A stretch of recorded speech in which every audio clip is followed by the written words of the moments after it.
তোমরা নিশ্চয় মনে করছো যে মেয়েটা হঠাৎ করে চুপ করে বসে আছে কেন, যে এত কথা বলে সে এখন হঠাৎ চুপ করে কী কারণে বসে আছে, কী এমন হয়ে গেল। সত্যি কথা বলতে আমি তোমাদের কি করে বলবো, আমি সেই মুহূর্তে যে বসে আছি আমি ঘরের লোককে কী করে বলবো আমি তাই খুঁজে পাচ্ছি না। দাঁড়াও দেখাচ্ছি, 1 মিনিট।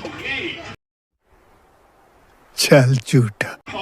আমার হাতে যে জিনিসগুলো দেখছো সব কটা জিনিসই আমি হারিয়ে ফেলেছিলাম, যার মধ্যে এই কানেরটা হচ্ছে সোনার, এই দুটো সোনার আছে, মানে কানেরটা আর পিছনের বুটিটা সোনার, আর একটা ইমিটেশনের আর একটা রূপোর। সে মানে তিনটেই আমি হারিয়ে ফেলেছিলাম। আমি চান করতে গিয়ে ওইখানে হারিয়ে ফেলেছিলাম নিচটায়।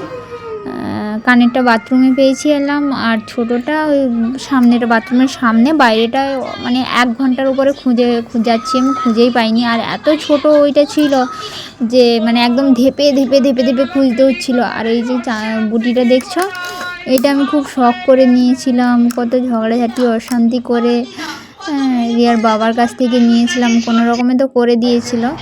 আর ওরা এখন খেতে বসছে, তাই আমি মানে কীভাবে বলবো তাই আমি বলতে মানে বুঝতেই পারছি না। আর এখনও আমার বুকটা না ধরপড় করছে। আমি সত্যি কথা আমি কিভাবে বলবো ওদের, আমি যদি এখানে বলি না রিয়ার বাবা হাঁটাটাও হয়ে যাবে।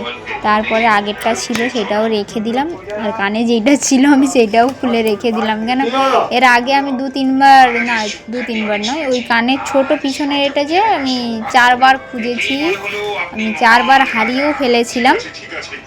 আর আমি খুঁজেও পেয়েছি, অনেকবারই হারিয়েছি, অনেকবারই খুঁজে পেয়েছি। এই জন্য মানে ওই যে কেউ বলে না যে উপরওয়ালা সাথ দেয় না, আমার সাথ তো মনে হয় আমি বলবো সবসময় দেয়। যার কারণে আমার ইউটিউব চ্যানেলটা আজ অনেক দিন হয়ে গেছে, তারপরেও আমি হাল ছাড়িনি।